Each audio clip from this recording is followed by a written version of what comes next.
ಹಾಗಾದ್ರೆ ಒಂದು ಮಾತು, ಇಲ್ಲಿ ಎಷ್ಟೊಂದು ಲೋಕ ಇದೆಯಲ್ಲ, ಪ್ರೇಮ ಲೋಕ, ನಾದ ಲೋಕ, ಸಾಹಿತ್ಯ ಲೋಕ, ಸಂಗೀತ ಲೋಕ, ಈ ಲೋಕನೆಲ್ಲ ಸುತ್ತಬೇಕು ಅಂತಂದ್ರೆ 3 ಸಲ ನಿಮ್ಮನ್ನ ಸುತ್ತ ಬಂದ್ಬಿಟ್ರೆ ಸಾಕು ಮಹಾಗುರುಗಳೇ, ಎಲ್ಲ ಲೋಕ ನಾವು ಸುತ್ತದಂಗೆ. ನೀವು ಹೇಳಿದ ಎಲ್ಲ ಲೋಕಗಳು ನನ್ನಲ್ಲಿದೆ. ಈಗ ಒಂದು ಹೊಸ ಲೋಕ ನನ್ನ ಜೊತೆ ಸೇರ್ಕೊಂಡು. ಯಾವುದು ಮಹಾಗುರುಗಳೇ? ಅದು ಸಂವಿಧಾನ ಲೋಕ. ನಾನು ಸುಮ್ಮನೆ ಇರದೆ ಈ ಸಂವಿಧಾನವನ್ನ ಕಾವ್ಯವಾಗಿ ಬರೆದು ಅದನ್ನ ರಾಗ ಸಂಯೋಜನೆ ಮಾಡಿ ಅಲ್ಲಿ ಇಲ್ಲಿ ಸಾಮಾನ್ಯ ಜನರಿಗೆ ತಿಳಿಸುವಾಗ ಮಾಡಬೇಕು ಅಂತ ಎಲ್ಲೋ ಒಂದು ಭಾಷಣದಲ್ಲಿ ಹೇಳಿದ್ದೆ. ಇದನ್ನ ಒಬ್ಬ ಕೇಳಿಸ್ಕೊಂಡ್ಬಿಟ್ಟಿದ್ದಾನೆ, ಪ್ರತಿಭಾವಂತ. ಆತ ಝೀ ವಾಹಿನಿಯಲ್ಲಿ ಸರಿಗಮಪ್ಪ ಸ್ಕ್ರಿಪ್ಟ್ಗಳನ್ನು ಬರೆಯುವ ರವಿ ಅನ್ನೋ ಒಬ್ಬ ಹುಡುಗ ಇಲ್ಲಿದ್ದಾನೆ ನಮ್ಮ ಜೊತೆ. ಆತ ಇನ್ಸ್ಪೈರ್ ಆಗ್ಬಿಟ್ಟು ನನಗೆ ಪ್ರತಿ ದಿವಸ ಒಂದು ಚಾಪ್ಟರ್ ತಗೋತಾನೆ ಸಂವಿಧಾನದಲ್ಲಿ. ಆ ಸಂವಿಧಾನದಲ್ಲಿರುವ ಎಲ್ಲ ವಿಷಯಗಳನ್ನು ಕಾವ್ಯವಾಗಿ ಬರೆದು ನನಗೆ ಕಳಿಸ್ತಾ ಇರ್ತಾನೆ. ಈಗ ನನ್ನ ಎಲ್ಲ ಲೋಕಗಳಲ್ಲಿ ಈ ಸಂವಿಧಾನ ಲೋಕವನ್ನು ಸೇರ್ಕೊಂಡ್ಬಿಟ್ಟಿದೆ.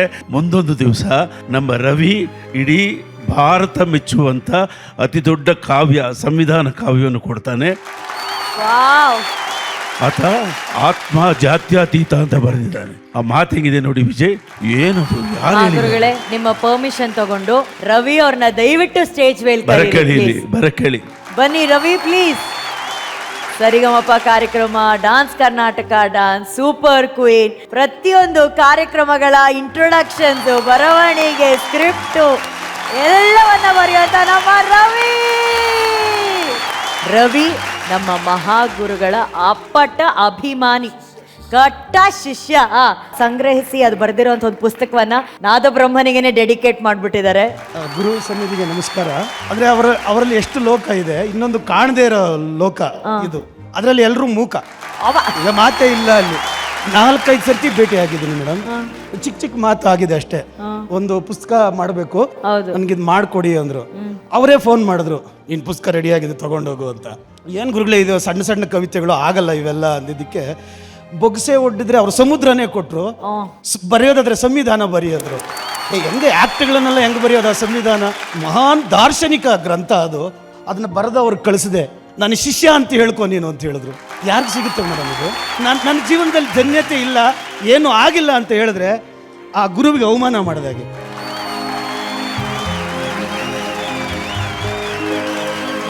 ಫಸ್ಟ್ ಆಶೀರ್ವಾದ ತಗೊಳ್ಳಿ, ಹೋಗಿ. ಥ್ಯಾಂಕ್ ಯು ಮಹಾಗುರುಗಳೇ, ಥ್ಯಾಂಕ್ ಯು ಸರಿಗಮಪ ಟೀಮ್.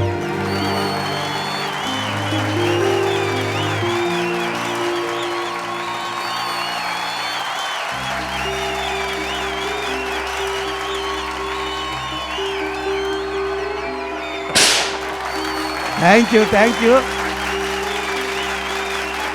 ಅಂದ್ರೆ ಇದೆಲ್ಲ ಸರಿಗಮಪ ತಂಡಕ್ಕೆ ಹೋಗುತ್ತೆ, ಇನ್ನೊಂದು ಮುದ್ದು ಚಿನ್ನಾಗಿ ಹೋಗುತ್ತೆ. ತಂದೆ ಮಕ್ಕಳ ತರ ಮೇಡಮ್. ರವಿ ಕಾಣದ್ದನ್ನ ಕವಿ ಕಂಡ ಅಂತಾರೆ. ಆದ್ರೆ ನನಗೆ ಇವತ್ತೇನು ಅನಿಸಿದೆ, ಕವಿ ಕಾಣದ್ದನ್ನ ರವಿ ಕಣ್ಣಲ್ಲಪ್ಪ. ಇವರ ಸನ್ನಿಧಾನದಲ್ಲಿದ್ರೆ ಕಬ್ಬಿಣ ಕೂಡ ಉಕ್ಕ ಆಗ್ಲೇಬೇಕು. ಅದು ಗುರು ಅಂದ್ರೆ ಅಲ್ಲಿ ನಾವೆಲ್ಲ ಇದ್ದೀವಿ. ಎಷ್ಟು ಶ್ರೇಷ್ಠ ಅಲ್ವಾ ನಾವೆಲ್ಲ. ನನಗೆ ಇವರ ಈ ಒಂದು ಅಧ್ಯಾಯ ನಂಗೆ ಗೊತ್ತೇ ಇರಲಿಲ್ಲ. ಇದು ಮಹಾಗುರುಗಳು ಇವತ್ತು ಈ ಪುಟ ಓಪನ್ ಮಾಡಿದ್ರೇನೆ ಈ ರವಿ ಬಗ್ಗೆ ಒಂದು ಹೊಸ ಒಂದು ವಿಷಯ ನಮ್ಗೆ ಅರಿವಾಗಿದೆ. ಮಹಾಗುರುಗಳೇ, ನಿಮ್ಮ ಕಣ್ಣು ಕಿವಿ ಹೇಗೆ ಹುಡುಕತ್ತೆ ಅಂದ್ರೆ, ನಿಮ್ಮ ಕಣ್ಣು ಕಿವಿಗಳು ಹುಡುಕ್ತಾ ಇವೆ. ಆ ಹುಡುಕಾಟದಲ್ಲಿ ಇದೊಂದು ಚಿನ್ನದ ಗಂಟು ನಮಗೆ ಸಿಕ್ಕಿದೆ. ವಾಹ್, ಥ್ಯಾಂಕ್ ಯು ವಿಘ್ನೇಶ್ ಸರ್. ನನ್ನ ಆತ್ಮೀಯ ಕುಟಿ ವಿಘ್ನೇಶ್, ನನ್ನದೇ ಚಿಂತನೆಯನ್ನು ಇಟ್ಕೊಂಡಿರೋರು. ಆ್ಯಂಡ್ ನನ್ನ ಗೆಳೆಯ ಅಭಿಷೇಕ್ ಸರ್, ಎಲ್ರಿಗೂ ನಿಮ್ಮ ಬದುಕು ಬಂಗಾರ ಆಗಲಿ. ಗುರುಗಳ ಆಶೀರ್ವಾದ ನಿಮಗೂ ತಪ್ಪಿದೆ, ಹಂಚ್ಕೊಳ್ಳೋಣ ಬನ್ನಿ. ರವಿ ಹಾಗೂ ನಮ್ಮ ಮಹಾಗುರುಗಳು ಹಂಸಲೇಖ ಸರ್ಗೆ ಒಂದು ದೊಡ್ಡ ದೊಡ್ಡ ಚಪ್ಪಾಳೆ ಪ್ಲೀಸ್.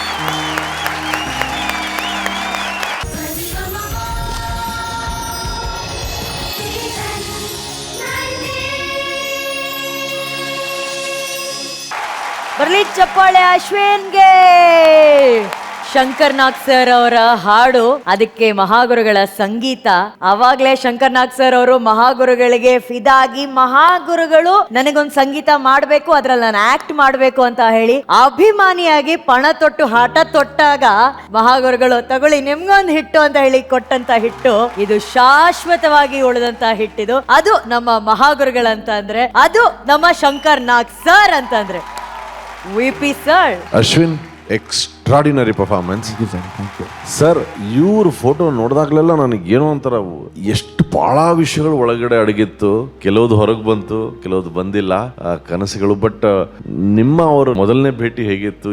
ಏನು ಶಂಕರ್ನಾಗ್ ಸರ್ ಬಗ್ಗೆ ಒಂದ್ ಎರಡು ಮಾತುಗಳು, ನಿಮ್ಮ ಅನುಭವ ಹೇಳಿ ಸರ್ ದಯವಿಟ್ಟು. ಶಂಕರ್ ಅವರೇ, ಒಂದಾನೊಂದು ಕಾಲದಲ್ಲಿ ನೋಡಿದೆ, ತುಂಬಾ ಇಷ್ಟ ಆಯ್ತು. ಅದು ಓಕೆ, ಏನ್ ಬೆಂಗಳೂರಿನಲ್ಲಿ ಜನ ಎಲ್ಲ ಸ್ಲೋ ಮೋಷನ್ ಅಲ್ಲಿ ನಡೀತಾವರಲ್ಲ ಅಂದ್ರು ಅವರು. ಎಲ್ಲೋ ಸಂಘ ಸಂಸ್ಥೆಗಳೆಲ್ಲ ಆಕ್ಟಿವ್ ಆಗಿಲ್ಲ, ಎಷ್ಟೋ ವಿಷಯಗಳು ಇಂಪ್ರೂವ್ ಆಗಿಲ್ಲ.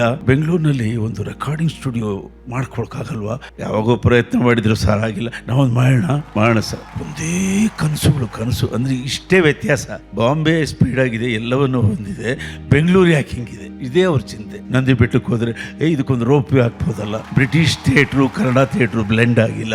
ಬರೀ ಇಂಥ ವಿಚಾರಗಳೇ. ಅವರು ಓದ ವೇಗಕ್ಕೆ ಕೆಲಸಗಳು ಕಡಿಮೆನೇ ಆಗಿತ್ತು. ಆದ್ರೆ ಅವರು ಇನ್ನು ಸ್ವಲ್ಪ ನಿಧಾನಿಸ್ಬಿಟ್ಟಿದ್ರೆ ಕನ್ನಡ ಚಿತ್ರರಂಗಕ್ಕೆ ಮತ್ತು ಬೆಂಗಳೂರಿಗೆ ಅವರಿಂದ ಬಹಳ ಬಹಳ ಬಹಳ ಕೊಡುಗೆಗಳು ಸಿಕ್ಕಿರೋದು.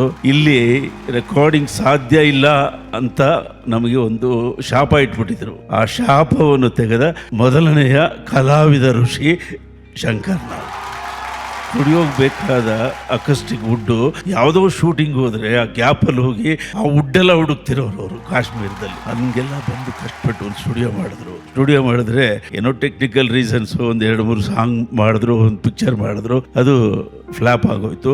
ಫ್ಲಾಪ್ ಆಗಿದ್ದ ಕಾರಣ ಈ ಸ್ಟುಡಿಯೋ ಅಂದ್ಬಿಟ್ಟು ಭಾಳ ನೊಂದ್ಬಿಟ್ರು ಅವರು. ನಾವು ಸ್ಟುಡಿಯೋ ಮಾಡೋದು ರೆಕಾರ್ಡಿಂಗ್ಗೆ, ಏನು ಫ್ಲಾಪು ಸಕ್ಸಸ್ ಕೊಡಕ್ಕ ಅಂತ. ನಾವು ಅವ್ರ ಜೊತೆಲಿದ್ದು, ಡೋಂಟ್ ವರಿ ಸರ್, ನಂದು 2ನೇ ಸಿನಿಮಾ ಬೆಂಗಳೂರಿನಲ್ಲಿ ಆಗುತ್ತೆ. ಮೊದಲನೇ ಸಿನಿಮಾ ಮದ್ರಾಸಲ್ಲಿ ಮಾಡಿದ್ದೀನಿ, 2ನೇ ಸಿನಿಮಾ ಬೆಂಗಳೂರು, 3ನೇ ಸಿನಿಮಾ ನಿಮ್ಮ ಸ್ಟುಡಿಯೋ ಅಂತ ಹೇಳಿದೆ. ಅದೇ ರೀತಿ ಆ ಸ್ಟುಡಿಯೋಗೆ ನಾವು ಸೆಟ್ಲ್ ಆಗಿ ಶಂಕರ್ನಾಗ್ ಅವ್ರ ಜೊತೆಲಿದ್ದು ಕನಿಷ್ಠ 50-100 ಸಿನಿಮಾಗಳನ್ನ ಆ ಸ್ಟುಡಿಯೋಲ್ಲೇ ಮಾಡಿದ್ವಿ ನಾವು.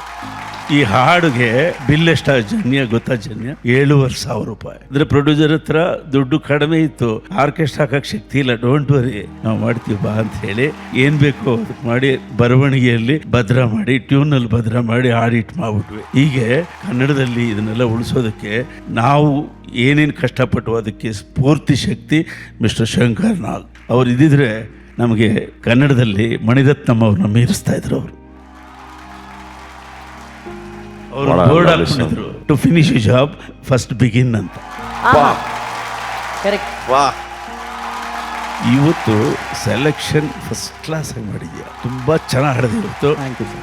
ವಿಮರ್ಶನಾ ಬುದ್ಧಿ ಬಹಳ ಚೆನ್ನಾಗಿದೆ. And you are next to Vijay Prakash. Actually ನಾನು ಹೇಳೋದು ಅಂದ್ರೆ ಹಾಡನ್ನ ಇಂಪ್ರೂವ್ ಮಾಡೋಕ್ಕೆ ಧೈರ್ಯ ಬೇಕು. You are promising definitely. ಮುಂದೆ ವಿಜಯ್ ಪ್ರಕಾಶ್ ಅವ್ರ ಗೈಡೆನ್ಸ್ ಅಲ್ಲಿ, ಅವ್ರ ಜೊತೆಯಲ್ಲಿ ಹಾಡಿ ದೊಡ್ಡವನಾಗು. ಅದೇ ನಮ್ಮ ಸರ್. Thank you sir.